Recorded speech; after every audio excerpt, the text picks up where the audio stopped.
I kind of have like I don't want to spend too much time because there's so much I have to say about this episode. Yeah. There's like I saw this episode a while ago because I didn't know if we were going to record last week or this week, so I watched it a while ago.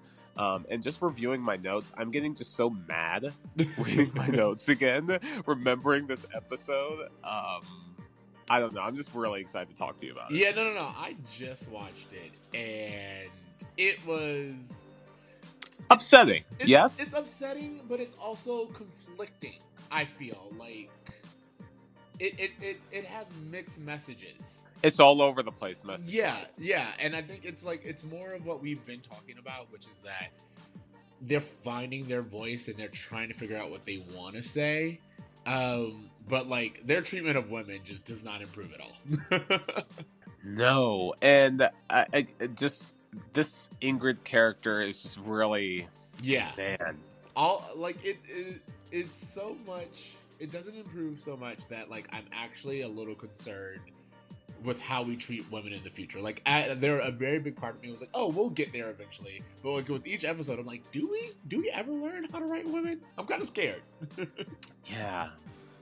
You know, some things just don't hold up the way you thought they did. So we'll see. Yeah, and I'm really interested when we start getting it more into the Cory Topanga storylines, if we're remembering Topanga's character. Because in this, I don't know, in this episode she kind of represented, I thought. But yes and no, because and no, I'm gonna get there. I'm gonna get yes there. and no. Let's just start. Yes. When this boy meets world, when this boy meets world. What up, bros? What up, bros? And welcome to Bruh Meets World. When it's Bruh Meets World. Your Boy Meets World fan cast. Welcome to episode 35. I'm Ceej. And I'm your boy, Tony and Curtis. Tony, Kurt. You know. So, what's going on, broski? How you doing? I'm doing good. This episode, I think, is one of the most interesting episodes we've seen in a really long time, and I'm just super excited to talk to you about so much of it. Well, this episode is good and interesting because I think what it does is it's like exactly right down the middle of the terrible lesson we got last week and the Boy Meets World we know and love. Yeah, I was going to say this is a really good representation of just where we are in Boy Meets World right now. This kind of duality of bullshit and like profound lesson. Exactly. I feel like there are even some things where like it's filler and you're like, why did you even do this? Like, you know, you didn't have to do this. So yeah, I'm interested to start talking about it. So you just want to jump in?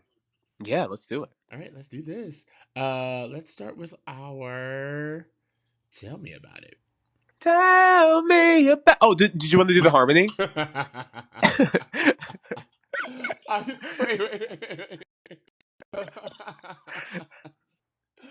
Actually, I just want to keep that as is because that was perfect for me. Okay, perfect. But you know all what? right, Let's make note to do the harmony next time. But that was just next time. It was just so perfect. I just love it. Keep all of it. Keep everything. All right, cool. So the Tell Me About It for this episode is it is the time for the annual turnaround dance, which I don't believe we ever see again. Nope. And Cory and Shawn, that the turnaround dance is where the girls ask the boys. Cory and Shawn are of course worried about getting dates. Shawn not so much because Shawn gets asked out immediately. Cory gets asked out by Ingrid, who is not who Cory would like to be asked out by. And instead, they decide to pull a She's All That on Ingrid, and of course, hijinks ensue. I thought that's a lengthier Tell Me About It than I would have gave it. Well, I would have literally said, Cory and Shawn, She's All That, a ginger girl, and it backfires. So I'm laughing because my original version was exactly that. But I was like, maybe some context is needed. But like, no, She's All That is basically. Well, I do want to give this episode some credit because this does predate She's All That. I However, know. this concept of we're gonna make over a geek has been around for Ever. forever. I mean, Ever. Like, yeah, no, yeah. here's the thing. I didn't even look up the date because I wasn't going to be like, oh, they were inspired by She's All That. I was like, this trope is a tale as old as time. And it's just innately insulting and sexist. Not. I'm sorry. Innately, no. Yeah, insulting and sexist. I It's would say. insulting and sexist, which is Yeah. funny because the whole point of the turnaround dance is supposed to be like women first or something like that. It's supposed to like flip the tables, but again, it No, dispels the it's hype. so sexist in itself because, and I think Topanga even later says it in the episode that like the whole premise that this is the only dance in which a woman could ask a guy is sexist. Yeah, no, absolutely. But I'm saying like it's it was one of those things where someone at some point in time was like, you know what we should do? We should allow the woman to ask the men. Women never get to do these things. And I We feel are like progressive. this has such a 1950s sock hop vibe. Like this seems so out of place in this like early 90s grungy Philadelphia that they're trying to paint. As opposed to Harley Kiner and the Greaser thing. Yeah, like it just seems like there's just two different shows happening, and I'm not sure what year we're in. Very good point. This is like one of those hodgepodge concepts or times in a TV show where it's like you feel like you're getting so many different decades worth of storylines in one season. Yeah, you know what I mean? and I think it just kind of speaks to the season as a whole of just they're figuring it out still. There's like they're getting closer to the recipe, but there's still some seasonings that are missing. Exactly. You ever watch the show Archer? No, you always recommend it, and I've seen a few episodes, and it's pretty good. But I The only haven't gotten reason why I around bring to it up sitting around is and like watching it. in the show Archer, like the clothes are the 70s, the technology will be sometimes futuristic, but the settings in like the 60s. And it's always been like this whole thing of like, what time is it supposed to be in? Sure. And like they just call that out every once in a while. They're just like, what year do you think this is? And they're like, yeah, exactly. Yeah, it just seems like someone was like, "Oh, what's high school?" and then watched a bunch of like Happy Days episodes and was like, "Oh yeah, this is what high school is." The sock hop. Yeah, yeah, Sadie Hawkins dance. Like, exactly. Well, I mean, but Anyways. then again, maybe this is very middle America. Like, I don't know. Maybe middle America actually does have these kind of dances. Guys, if you're listening to this podcast and you've experienced a Sadie Hawkins dance situation, please write us and let us know. We'd love to hear about this if it even exists still. Exactly. I mean, like you and I have always been coastal, is all I'm saying. So Sure, maybe middle America does do this. I don't know. Yeah. Anyways, so first thoughts. Let's just go with first thoughts. Where are you at? First thoughts, it's all sexist. I thought Cory and Shawn were just flat out despicable in some of these scenes. Ingrid, I don't know what to think of her. At some points, I'm like, girl, yes, get it. At other points, I'm like, what? Topanga has a moment in this episode that I really want to talk about. It's not very long, but I mean, again, I think it speaks to what the writers are missing about this statement they're trying to make. Exactly. Thank you so much. Okay, so all right. So before we get into that, let's just do roll call, real quick. Okay. Yeah. Sure. And sure. so on the roll call, we have Ingrid Iverson, who we brought up earlier. Is she the daughter from the Honey I Shrunk the Kids TV show? That is a good question. I have no idea. Let's look up Ingrid. 1 second. If I get that right, holy crap! I pulled that out from the back of my brain. Here's the thing: with your brain, I'm never surprised, especially if it comes to like '90s television. Holy shit! I'm gonna get goosebumps if I get that right. All right, so I want to get it wrong. I'm looking it up. Whoa, Ingrid did some things. Ingrid was one of those 90s kids. But you asked to see if she was? If she was the daughter in the Honey I Shrunk the Kids television show. I don't see that on her IMDb. However, I will tell you she was in several episodes of The Secret World of Alex Mack. That's where I know her from.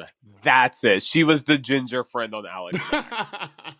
You say that so demeaningly. She was also in the Babysitter's Club movie. Yeah. Okay. All right. No, that's how I know her. She was also in Beverly Hills 90210. Girl has credits. Really. Girl Okay. has credits. Just gonna good for you, Yeah, Natanya. I know her from Alex Mack. That's what I know. I knew that Alex Mack was the one. I just wanted to Yeah. give her her cred. So that's Ingrid, and then we have Allison Cheever. Allison Cheever.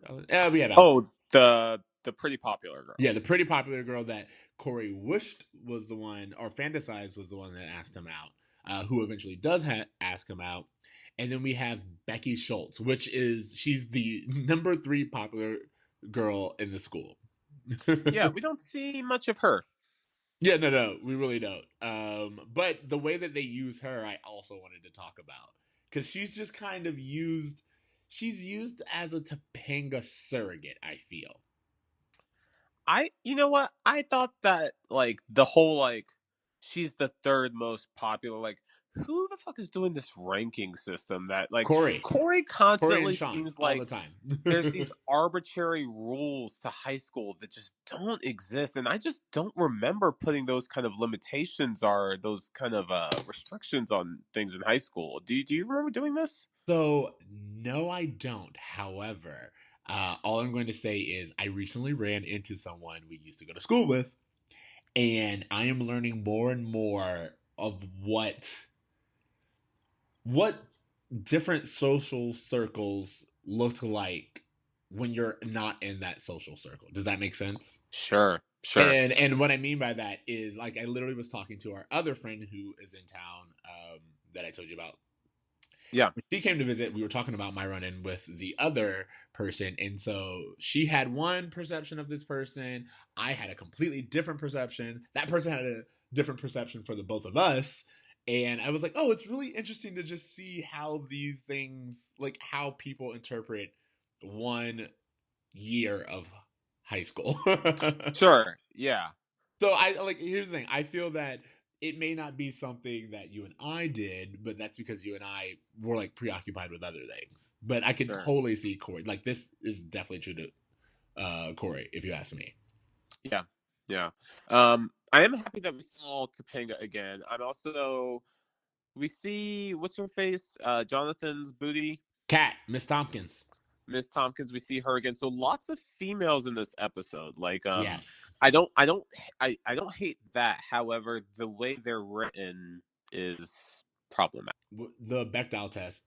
When you have all these female characters and you ask yourself, do they speak to each other at any point in time? Do they have any dialogue with each other, like about anything? Usually it's like, even if it's like not about the boy, but when you watch that we have maybe the most women in an episode we've had in a while, and I think they barely talk to each other. Yeah, hardly at all, if ever. I don't know that I remember a circumstance in which. Yeah, I one can't think talks of it. about Like there are several times where like they're in the same room, but they don't talk to each other. They only talk to the boys who are inside. Sure. I don't know. Like it's weird. Like this isn't a Bechdel cast, like Bechdel meets World. That's not what we're doing.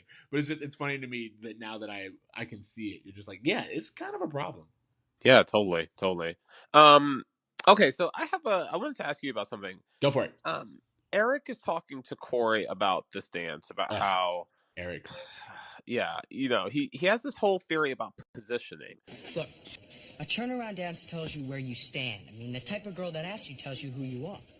Well, who are you if nobody asks? Then you're you. Well, how do you get asked by a cool girl? Positioning. Huh? Look, you want a cool girl? Hang near her locker. Stay in her direct vision. If she can't see you, she can't ask you. And then he uses that as an excuse to be super obnoxious to a girl.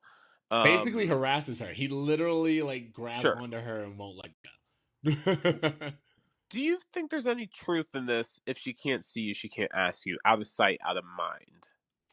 I don't know if it's just female specific. I feel like that's a lot of people. No, yeah. Just broadly, yeah. Yeah, I think out of sight, out of mind is. I mean, like unless you have someone particularly in mind, I could definitely see that. It's just like, oh, I didn't even know you were an option or whatever. Yeah, I definitely think that that's a thing because especially like in a situation like this unless the girl is like going through the yearbook. You Well, know, I only ask because like I mean I can't really think of a circumstance now, but definitely when I was in high school, if I had like a crush on someone, I would take like the long way to class if I knew I could run into them. So that's why I was just like thinking of things like that. yeah, but what that meant was you still like you had to see them. Yeah, You made an exactly. effort to see them. Is all I'm hearing. Yeah, So totally. that kind of gives weight to it. I don't know. Yeah, yeah. But All yeah, I right. just thought that was interesting. No. So let's go back to this thing you were talking about, the Topanga thing, because you and I had like very strong feelings about this, and I had said earlier that if Topanga's not in the episode, then I know they're not going to write one well. But in this episode, they use Topanga, but they literally use Topanga. It's like someone was like, "We're paying Danielle Fishel, so let's make sure she's here," but then like get rid of her. It's almost like someone brought up in the writer's room, hey guys, this might seem a little sexist. Well, why don't we just have Topanga kind of point that out and then we'll make a little joke about it to soften it Exactly. up? Exactly. Um, It and can't then be just sexist. She's here. so just to be a little less like vague, there's a point in which Topanga raises issue about the dance when Corey approaches her about it. It's a protest. The concept of a turnaround dance implies that all the other times only the boys can do the asking. That's destructive, gender-biased thinking, and we have to get beyond that. And at that point, I'm like, fuck yeah, because I'm thinking that literally the entire time I'm watching this episode. Yeah. But then immediately after that, they follow it up with this clip. Why? Besides, that weekend my daddy's taking me to New York for Christmas shopping. Exactly. You and I were on the same page. I was like, so wait a minute. Topanga's this feminist character who's just like, we don't need to subscribe to social norms. And then they undercut it with, besides, daddy is taking me shopping. And you're like, wait, what? And then, I mean, like, it's supposed to be played for fun, but at the exact same time, it also takes away from Topanga as a character. It's Topanga not doesn't who even. we know. That's not Topanga. We know her and her dad at this point, I'm and gonna they say don't give a shit about going to New York for shopping. exactly, and she doesn't even call him daddy. She's always called him Jebediah. Yeah, that's also true. Who wrote this episode? And it's to me, it felt like they needed to feminine her up Yeah, to like after like her completely just it just like she just fully protested this sexist dance. So I don't understand why they needed to soften the blow with this, but that's what it seemed like to me. They were trying to soften her up. I don't know if it was, to me, it wasn't even like soften her up. It was just that thing that we did a lot of in the 90s when feminism, like I've been watching a lot of things that talk about feminism when it first came out, especially in the 90s. Which, by the way, it's like not when it first came out, but anyway, you know what I'm trying to say. Sure. And in the 90s, and it was always seen as like this joke, and it's always like, oh, this feminist who honestly, she wouldn't be this way if she had like the other things. You know what I mean? It's like Topanga wouldn't be feminist if she understood how hot she was. Yeah. And this whole thing of like Topanga being like, "Oh, I'm a feminist, but daddy's taking me shopping." It's just like that way to undercut her strong position.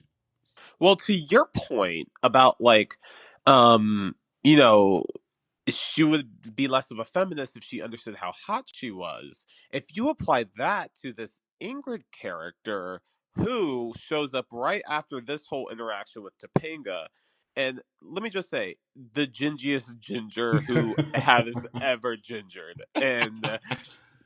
And it makes me mad because they're doing that thing that they do in television where they take an attractive girl and just make her look ridiculous to try to make her look ugly or unhip. Like she Exactly. has She this like came directly out of those awkward family photos in her first yeah. outfit. She comes out in this Dust Bowl dress and these like ridiculous Peppy Longstocking like braids, and I'm like, what are they doing to this girl? Like, obviously, she doesn't. No one looks like this. I don't know. Exactly. Exactly. Again, it's one of the things. It's a trope where you could tell immediately the first second that they show you her, you're like, okay, I get what we're doing with this. She's wearing glasses. She's gonna remove the glasses. She also has a really low self-esteem. Like she says, like she asked Cory, which by the way that Cory says yes to this girl is just so insulting. Yeah, but then, well, I mean, like we're getting all over the place, but I definitely want to talk about that because there are a few things. One, we to go back a little bit. What Eric says is the type of girl who asks you to the dance tells you a lot about who you are. And so right off the bat, there is, even though they've removed the whole pressure of like boys asking, they kind of flipped it back and was like, oh, the type of person who asks you out, now even that has weight to it. And it tells everyone who you are and like your value within the school, depending on who you get asked out by. Sure. And I'm like, that's weird. I mean, like, I feel like it would say a lot more about who you accept than it does, like, just who asks you out. I don't know. Like, Yeah, that's the thing I thought too, because just because someone asks you out doesn't mean you have to say yes. And exactly. I do understand that thing of like of a person of a different, I don't know, group, social Yeah, group, social status. um ask you out. Maybe that can be seen as detrimental to your reputation, but I just feel like the more people who ask you, the more popular you are, right? Well, my whole thing was when Ingrid does ask Corey out, my first thought was Corey was someone worth asking out. That means you have status. For her to be like this happy and this excited to be like, She wow, was thrilled. yeah, she was like Corey Matthews I said can't believe yes. an average guy said yes to me. That's when I knew her Exactly. self-esteem was low. But also, I mean, like, don't get me wrong, that is kind of like an undercut. And I also feel like the script put that in there. No one would actually say out loud, wow, one of the normies said yes to me. You're like, wait, Yeah, what? that's so weird. I And can then hear you. we get this theme again of just Corey being average guy. Like I Like, feel there's like anything this, wrong with being average. Most people would love to be just average in high school. Like, but everyone thinks they're below status. I guess what I'm wondering is why like there's this theme that Corey is metaphorically just your everyday kid. Like he's an Yeah, average guy. But I don't know. I feel like when you add words like average and normal, it can sometimes exclude people who don't fit into those groups. that's exactly what it's supposed to do. Wow. If he's average, he's the median. He's not quite exceptional in any way. Like he makes Sean feel self-conscious all the time just by being perceived that way. You know what I mean? Like it's like beneficial to one and detrimental to the other. Yeah, It's just which by the way, like I do want to point out, Sean is a great friend this episode. I mean, he's a lousy boy. Like he's like as a he's at his peak fuckboyness, but at the exact same time, he's a great friend to Corey. I that might be true. I think Sean is trash in this episode. And Oh no, specifically, he's there's one scene at the kitchen table that really kind of confirmed that to me with him and what Corey. part? Go for it. Okay, so Corey and Sean are at the kitchen table and like damn serial killers. They have these cut up magazines. They're trying to put together like the perfect woman. Yep. And Morgan, young, impressionable Morgan, shows up out of the abyss, wherever the fuck she's been. And she goes, What do you think? Ingrid with this hair? And these lips. All right, Morgan, go bring this upstairs to Ingrid and Becky. She's scary looking. Boys like that. Yeah, boys like that. Was it Corey or What? Sean who said that? It was Corey. Oh He says wow. boys like that. I don't know. That just really.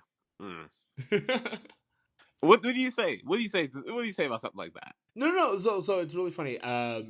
Yeah, I took that exact same note, and I was just like, wow, boys like that. She's not wrong. I mean, like it's one of those things where it's really upsetting, but they kind of put a lot of emphasis that it doesn't matter. It doesn't even matter whether or not Ingrid likes what she looks like at the end of it.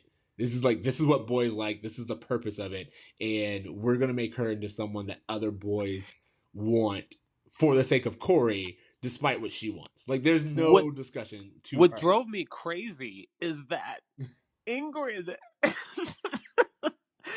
Ingrid has no agency. They never consult with her, yet she seems shockingly on board for all of it.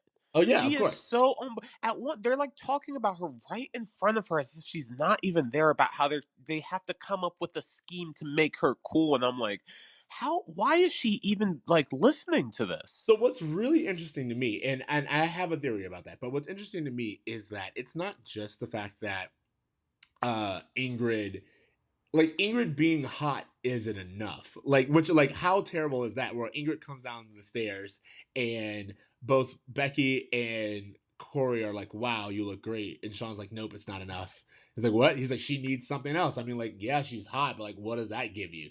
Oh, And it Sean's looks like, plan is again super ridiculous. I mean, like, What? but I'm not saying that. Like, I mean, he's right in the fact that it's idiotic, but he's just like, all right, so she's from Sweden, which he, constantly has to be reminded is not Switzerland. She's from Sweden, and there's like topless beaches there, so boys will think about topless beaches whenever they see her. If we can do that, and that'll make her cool. So it's very stupid, but Yeah. it has Sean logic comes behind up with a master plan and it to works. further exploit this girl by bringing it to attention to the fact that in her native country, women go to beaches and wear nothing. So this underage girl probably does the same. Exactly. So exactly. Even when he goes to that one guy, he's like, "Hey, why is she? What's with the clothes?" And he's like, "I gotta tell you something.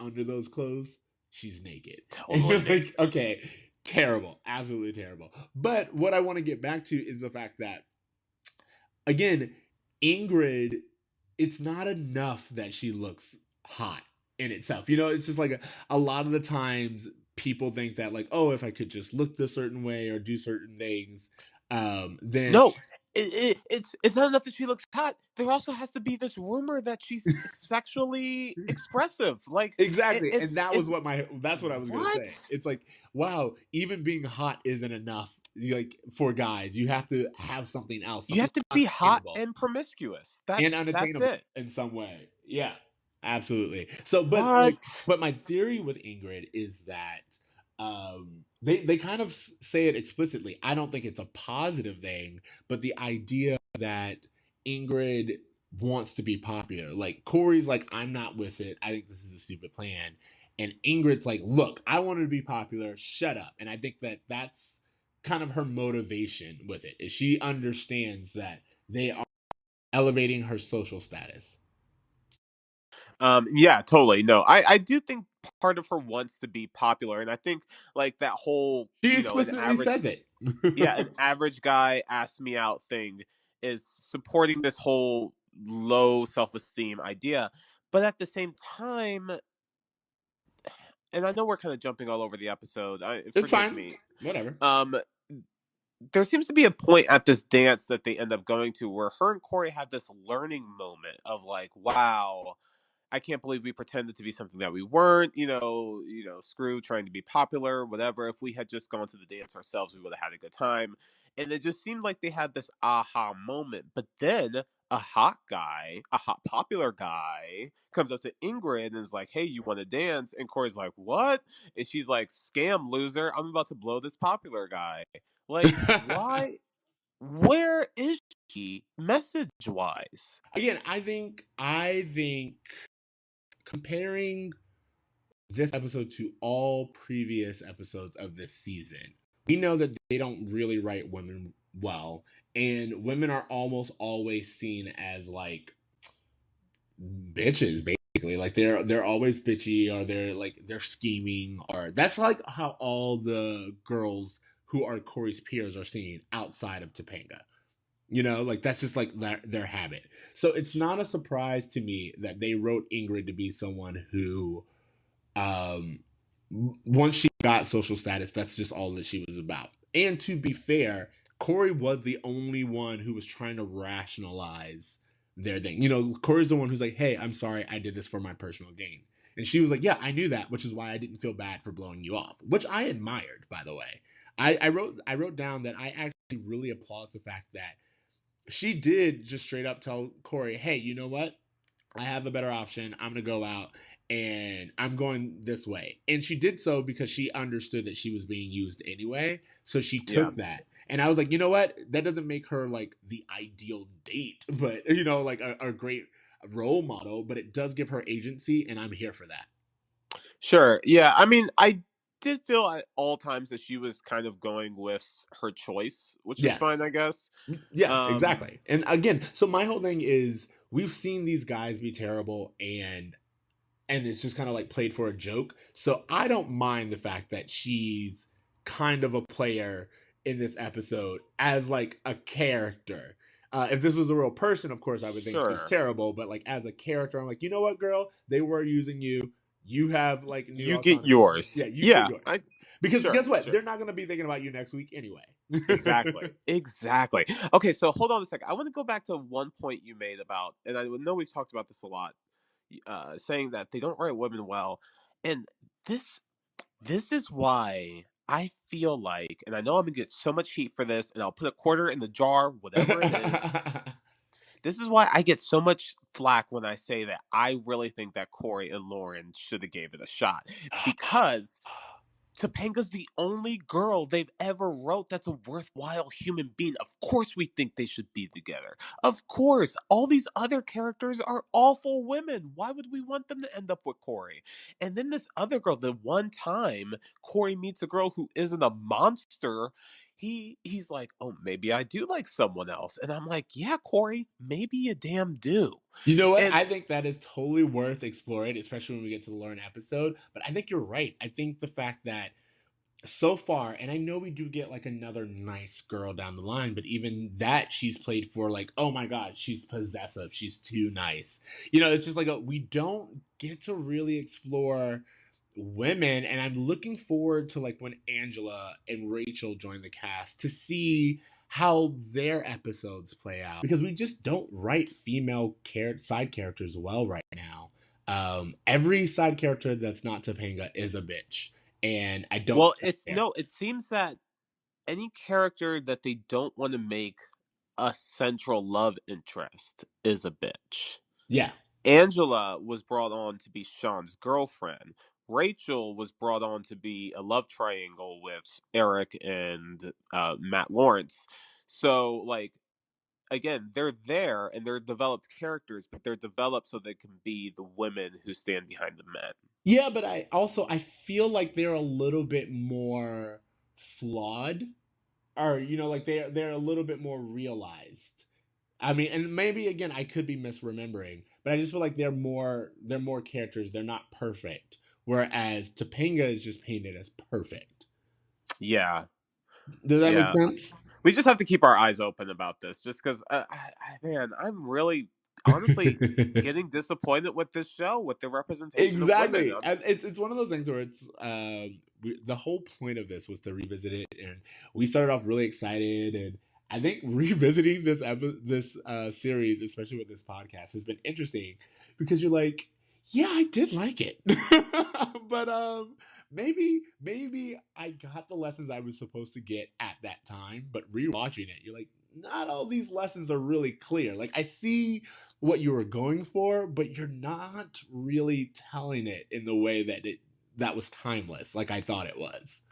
Also, like, we maybe we're being too harsh. Like, we literally chose the cream of the crop of like rewatchable '90s television shows. I'm sure if we went to the bottom of the barrel, we would see that this was probably maybe the best there was for the time. Oh no, I mean like the whole Zach Morris's Trash series Love shows it. you how terrible like the role models we had on television were. Like it's very very clear that this wasn't outside the realm or the worst we could have gotten. But at the exact same time, it's just when you rewatch something, you're like, yeah, maybe it didn't say the lessons that I thought it did.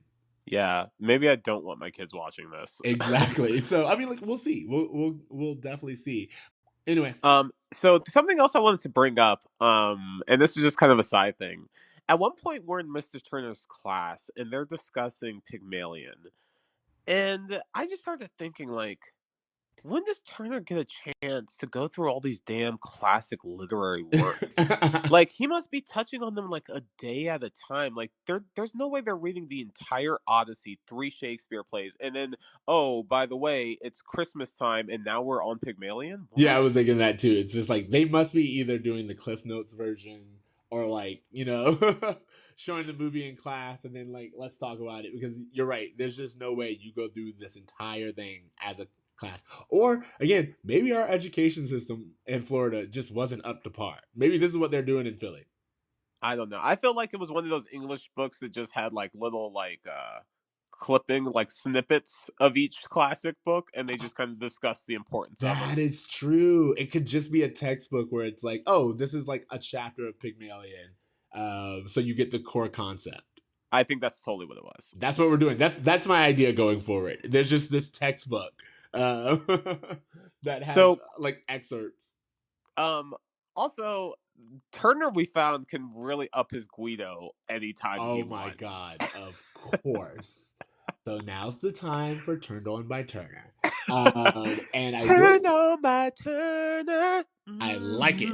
I like it. I like it a lot. So in this section of Turn On by Turner, Turned on by Turner. I will say that there are a lot of his outfits that didn't really do it for me, like because he just is all over the place with like his style at this point in time. However, the very first scene that we see him in, if you remove that tie, which is a god awful tie, All of his ties are awful, bro. yeah, absolutely awful. Everything else is working. He is working them jeans. They're not the like light blue jeans that he loves to wear. These are some black fitted, cut the booty jeans. I'm here for it. And yeah, that was Booty jeans. yeah, cut the booty jeans. And then of course when he did the accent, anyone who does an accent, I'm all about. Anyone with long hair, I'm all about. So Turner doing the accent with long hair and the cut the booty jeans, I was here for. Long hair, cut the booty jeans. That's how you get Ceej going, y'all. That's the turned on by Turner moment. And this has been Turned On by Turner. Turned on by Turner. Ooh. Real fast. I remember at one point we were very we were speculating on what Turner's backstory is, what his home life is. Yep. I actually remember that we find out at one point, and it's nowhere close to what like I didn't look it up. I just remembered the episode where we learn about his backstory, and it's nothing close to what we thought. It's not Interesting. that like he doesn't come from this Italian household calling his mother Ma with 9 sisters. Like it's A boy can dream. It's a completely different situation. I think you're actually going to be really surprised. When I am really surprised. Or sorry, I will be really surprised. I'm really excited to see where we go with this. But I'm just saying, ABC, you missed out on a great spinoff opportunity. You should really be ashamed of yourselves. 100%. Okay. Oh, so now I want to talk about the International Women's Network. Yes. What are your thoughts on this? No, I just immediately when I wrote it down, I thought because there's a very famous Pete and Pete episode, Yes. on Nickelodeon that talks about the International Parent Hotline or something like that. Yep. And I feel like we've actually heard in this show about this woman's network. Is this something that's been mentioned before where Shawn said he was like kind of tapped into it? I have the memory of a goldfish, so you're asking the wrong person. Yeah, I just feel like this is something that's been touched on at some point. Yeah, because Shawn says he's tapped into the International Women's Network, and that's why he's able to, every time Cory goes through a breakup, Shawn comes up 2 seconds later. Hey man, I just heard. Yeah, exactly. Well, because how it works is when we're first introduced to it, Eric is telling Cory about it, and he kind of uses Morgan as a guinea pig. And when he says the thing about dinner, and Morgan goes and tells Amy, and Amy comes back in the kitchen, and she's like, "Oh." The first thing that Eric says is bad news travels even faster. So the idea is that for the rest of the episode, whenever Cory gets bad news, it's just like it's immediate that everyone, all the girls in school know, and because Shawn's tapped into it, so does he. I do wanna give Eric some credit because he does bring out a really good point, which is he's trying to convince Cory to not end the date with Ingrid. And he says, if you do this, like, no other girl is going to ask you. Which is Like, they're very all going to think smart. you're an asshole. And Very I was smart. like, I wonder if Eric will learn that from experience. He did. That, like, this is one of those things where having an older brother comes in handy, because Eric totally made the mistake and, like, paid the price for it. So he is trying to warn Cory and just be like, look, if you do this, I'm not saying you can't, but if you do it, just know that every girl in school will know what you did.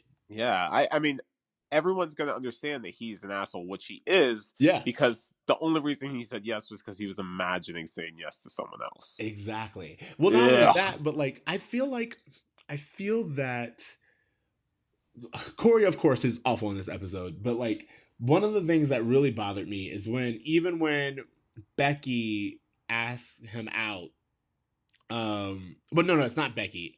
What's the other one's name? We were just talking about Allison. When Allison actually asked him out and they go to the dance, and she was like, "Oh, I thought you knew." Which, by the way, it does. Well, no. Which, by the way, it does seem like everyone knew. Everyone knew what the setup was, but Cory, because Cory was being self-centered. And then I also felt like she made that purposefully, like, vague. I don't know. I asked you to take me to the dance. I didn't ask you to be my date for the dance. Like, that's some bullshit. Yeah, no, I'm not disagreeing, but what I'm saying is when Ingrid echoes the fact that, like, it's been known, like, everyone knew. I guess. I don't know. I mean, Cory doesn't run with the popular crowd. Maybe he just doesn't know. I don't know. But He I doesn't think seem it's the fact that Cory's always self-centered. And then again, he's just, like, yelling at her and calling her out like she owes him anything in the middle of this party. And I'm just like, she doesn't. She, like, she's like, thanks for coming. I don't have to stick around with you. And this is something that everyone knows. I've done this every year. But of course, because to Cory, she's not a real person, then he was like, no, but I wanted to go out with you this year. You're supposed to be who I wanted. The other thing that strikes me as weird is that Cory seems to have this, like, March Madness style list of who's popular in this high school. It has no idea that the most popular girl in school probably has a boyfriend. Like, exactly. Check your baseball stats, bro. Like, you're being a creep by this, calling people, oh, that's the third most popular girl. Like, obviously you're in on the T. So, like, what's up? Yeah. I mean, I do like that. Like, in that whole scene, I didn't like who Cory is, but I do like the idea that when she goes to kiss him, he's like, keep your pity kiss. And I was like, yeah, you know what? I actually like that they're showing her use her sexuality as, like, a way of apologizing. And Cory's like, Sure. You know what? No. I had a question. What did you think of this whole Jonathan and Miss Tompkins? Is she going to ask him, dragging him along? What did you think of that little BC story? I thought it was stupid. And I knew why they did it. This is another one of those things where I feel like they were like, we have this person here, why not use it? And kind of flip the tables and give Mr. Turner a little bit more screen time.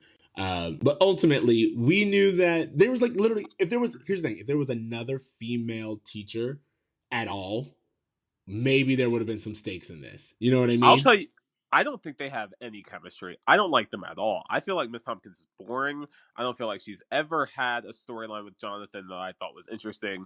I think she's just, like, the only other bangable teacher in his age range, in his sexual orientation that he has to choose from. But, like, no, remember earlier in the season we had Mrs. Kim, who was a sex ed teacher. And oh, yeah, he that's went out right. with her. No, see, here's the thing. If they had brought her into here, that would have been a very interesting B storyline. So there's two women. He doesn't know which one, but, he has more chemistry with Miss Thompson or whatever, and, like, he's hoping for her, or whatever it's supposed to be. I would have liked that as a storyline. But the only other faculty member outside of Feeney, and he's like, oh, will they, won't they? It's just played for a stupid little thing, and it was useless. That being said, I will say that Feeney, it's another thing where it's like he kind of pimps her out and it's just like, hey, don't forget that, girls ask the boys. And then when they're at the dance, he's like, why would you waste your time Like you're a terrible chaperone. Yeah, Feeny, you wanted them to show up together. Clearly, you wanted them to bang. And then at one point, Jonathan and Miss Tompkins are like, "Hey, why don't you go 69 that woman over there by the table?" And then George is like, "Oh yes, that's I'm her boss. I Yeah, will exactly. absolutely go try to hit that. But it's also Excuse just me." seen as, or it's just shown as Mr. Feeney is jealous. You know what I mean? Like that's how it comes off. It's just like, oh, he was only this way because he didn't have anyone. They remind him that he's still able to bone, and he's like, all right, cool, gotcha. I'm on my way out. Yeah, like it's just I don't like what they do with any of the men in this episode.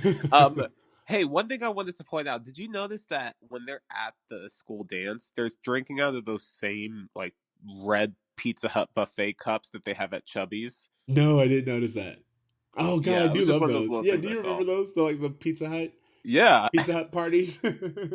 Oh, also, like, how homophobic is this dance? Like, do gay kids not get to go? Oh, are you kidding me? You think gay kids are like allowed to exist in this school at this point in time? Well, I'm just saying, like, if the girls like ask the boys, like, They are not do even thinking about that. Like, I as know? far I'm as sorry. they're concerned, gay kids don't even exist. Those are myths. Those are unicorns in this universe. No, they're beating up kids for lunch money and then doing poetry about it.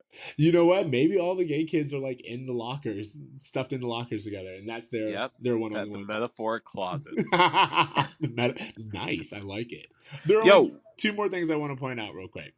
yeah, go ahead. I have one more thing, so go ahead. All right, one, Alan and Amy when That was stupid. well, not only is it stupid, but the only reason why I'm bringing it up this, not even the storyline, but the characters, is when Amy is like, again, that thing where they kind of undercut the female's feminist point. Is Amy's like, hey, this is such an unrealistic standard of beauty that we're teaching girls, yada, yada, yada. And then she goes, where did you get this? And Cory goes, on your nightstand. Yeah, And I saw it's that. just I like, was just okay, like, why again. are you doing this? Because they wanted to, it's that joke where it's like, oh, women be feminists, but they also be hypocrites. And you know what? I will say that the Amy one came off slightly more naturally than Topanga's, because I do understand that contradiction of women not liking Yes. that Yes. this representation, but at the same time, like embracing like other aspects of those magazines. So, Exactly. I do think that's an innate contradiction that could be, thought of as a joke, but Topanga's just seemed so out of character that I was like, whoa, whoever wrote this episode does not know who Topanga is as a character. Exactly. But the only other part I wanted to point out from that scene is Amy's next line is, you didn't open the top drawer, did you? Yeah, the sex drawer joke. Because Alan and Boom Boom be fucking, bruh. Yep, that's what I wanted to say. You done it.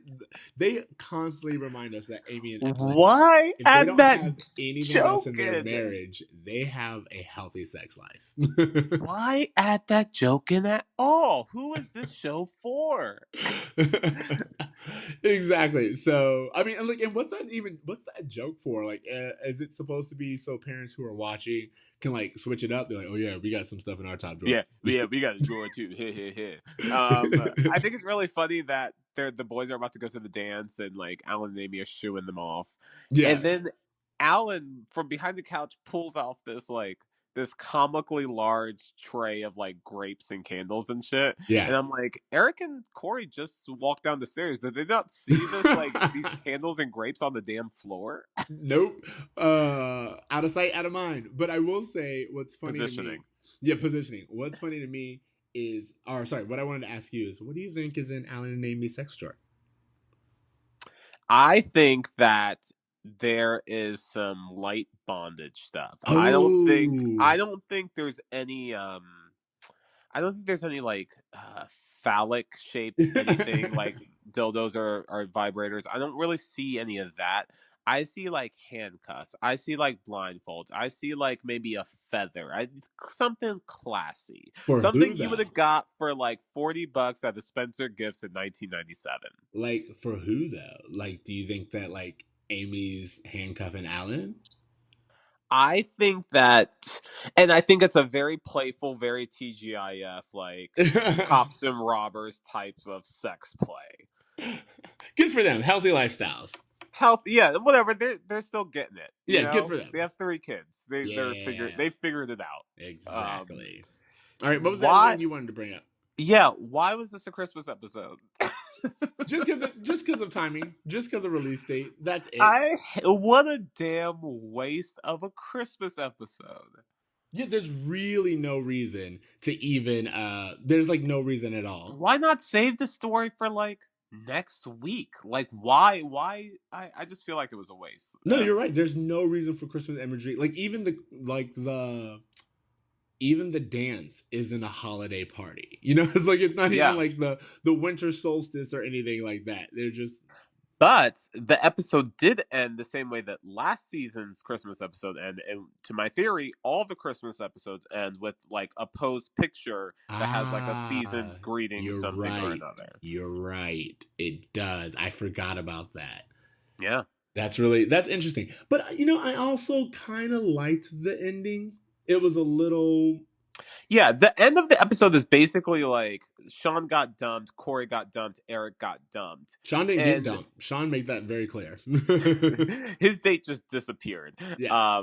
But I do like this idea that it's just like, because I feel like that's kind of what high school was. It was just like a bunch of like kids who couldn't be as cool as they wanted to, and they just kind of embraced their suck together. Yeah, well, that's why I said the lesson is very murky here, because if like the fact that Cory is like sitting all alone and he's just like, I'm a loser, and then we see Eric and he's like, oh yeah, my date basically did the same thing, whereas like once we got here she was like, oh, my boyfriend's in town, and then Shawn was like, oh yeah, it's very typical of the girl that I brought to spend the entire time talking to other girls in the bathroom. So it's just like this is just how it goes. If they would have played it off like that, like he did all of this just for them all three to be there, and that was the moral of the lesson, which is that you made this really big deal about it, but at the end of the day, you were all going to end up without women or without dates. You know what I mean? Is this making sense? Honestly, what my expert Boy Meets World opinion is that the last like handful of episodes have all had the same central lesson, which is fuck those hoes, be true to your boys.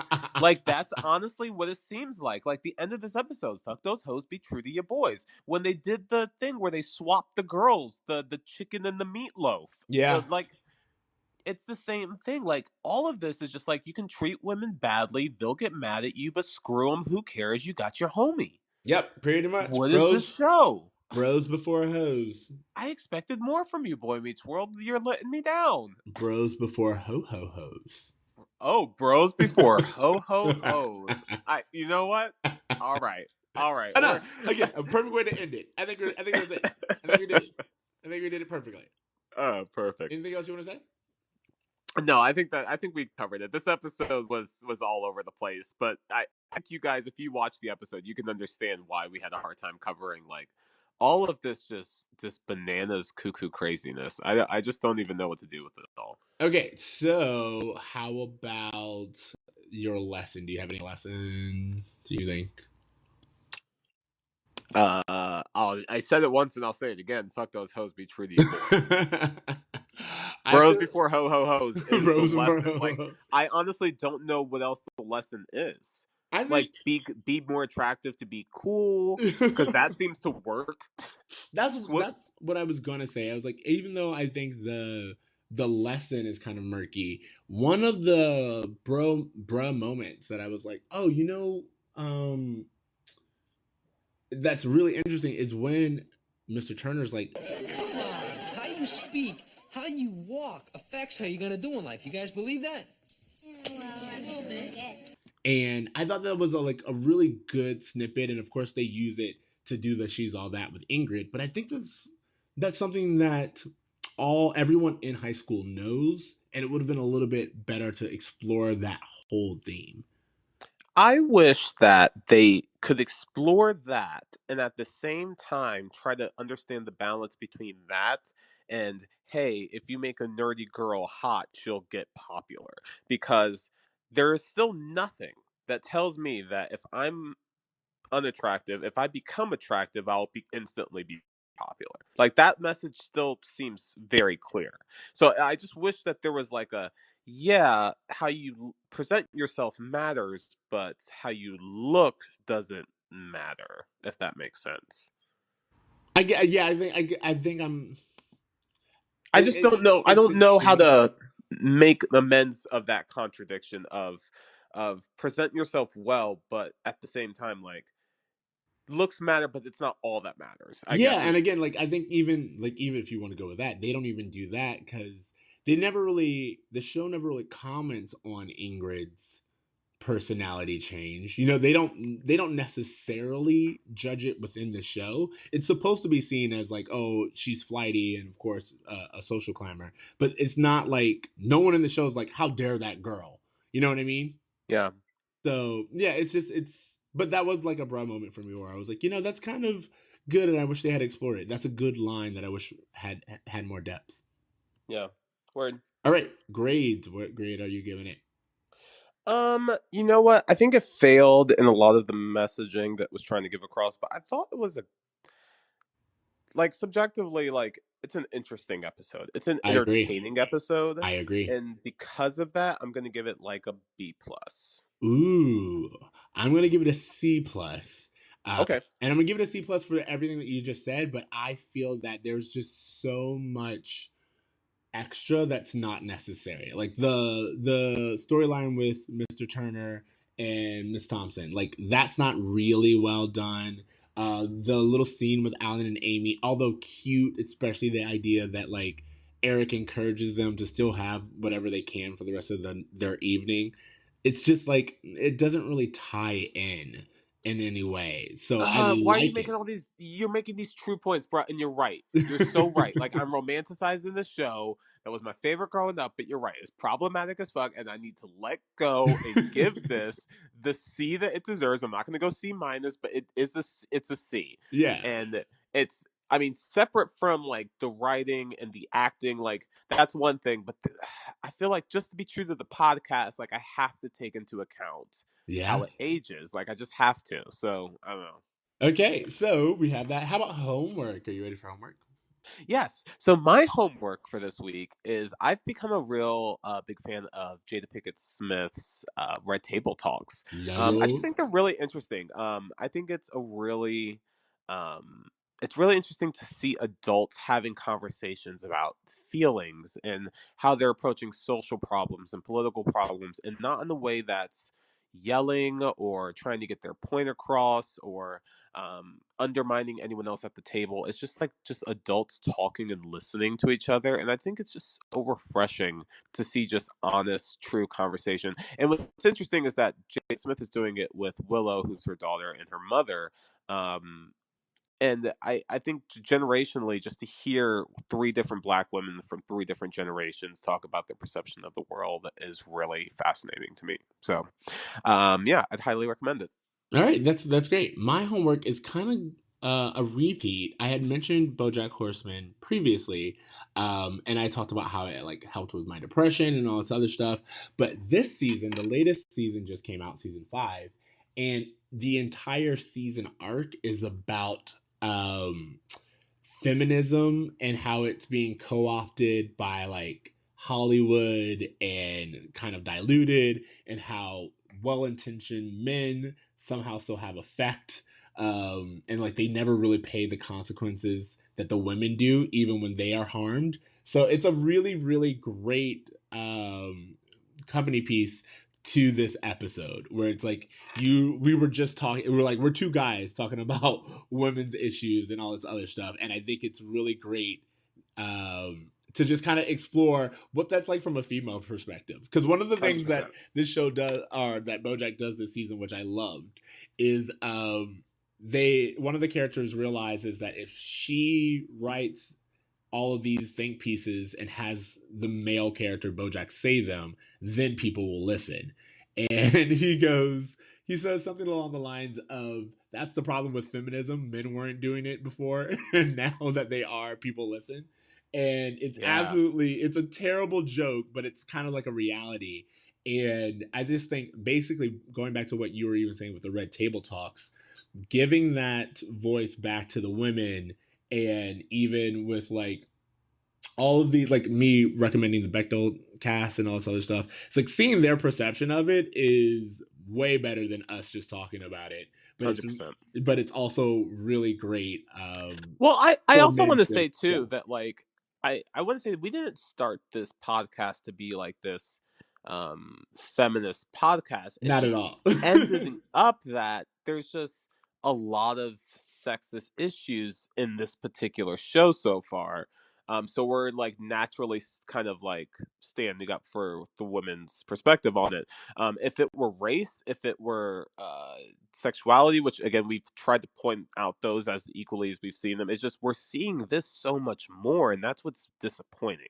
You know, I completely agree. And I think that, especially as you said, you and I kind of went into this just to be like, oh, yeah, we love Boy Meets World. Let's see how it holds up. And as two progressive young men, we're just like, oh, you know, even from my perspective, I feel like, you know, it's like, I feel like this ain't right.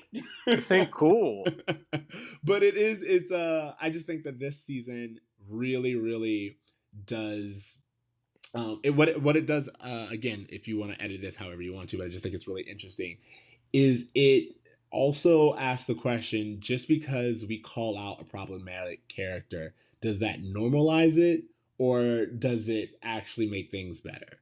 You know what I mean? Yeah. And I think that's a really good question to ask when we're doing things like watching Boy Meets World and in some ways defending or like pushing past Cory's terrible behavior, but it's just kind of like, what are you gonna do? And I just think the question's worth asking. Sure. All right, so that is our episode, though. Yeah, that was our episode. Good episode. Good episode. Yeah, lots to talk about. Lots of meat on this bone. Lots of meat. I love that meat. Uh-oh. All right, so thank you guys for listening. Oh, hey, real fast, just before we go, someone wrote in a name for my penis. I love how back and forth we go. Feminism! Penis joke. Okay, so, but you're right. Someone did. Do you want to give her a shout out? Because I want to make sure that we... I'm sorry, I don't have the mail in front of me to... Give it to me. Hold on. All right, so this is Savannah G is what I'm just going to say her name, because I don't think you want all your biz out there. But Savannah G wrote in, and we asked for unnamed genitalia, and she suggested Big Sean. And great. Big Sean. I think that's an absolutely perfect name. And so shall it be written, so shall it be done. You know what? I'm not so quick to marry the idea. No offense to Savannah. I'm gonna try out Big Sean for a while and see how this hat fits before we start making things permanent. You know what? You gotta give him at least like a tour. You know, like the Big Sean tour. Don't get me wrong. I'll give him a decent trial run, but I'm not gonna buy it without trying it. Sorry. As you shouldn't. No one never buy it without trying it. All right, so going back to it, thank you so much for listening to Boy Meets World. Remember, you can find us on Spotify, iTunes, Stitcher, YouTube, all of the things. Keep leaving us ratings, keep interacting with us on social media. All of it's at Boy Meets World, or email us at boymeetsworld@gmail.com. You can find me on Twitter at Extra Ceej, that's XTRACEEJ. Timothy? You can find me on Instagram at @AbraverMe. You can also find me... You know what I've been doing a lot recently? What? I've been dreaming. I've been trying, and I've been doing good lately. And I think that's something that's really worked out well for me. If you guys wanted to try that, I don't know if that's something I think everyone should. Thanks for the reminder. Yeah. I mean, I don't mind throwing that out there. It's just something that I've been doing that's really been helpful. All right, cool. So later, bros. Later, bros.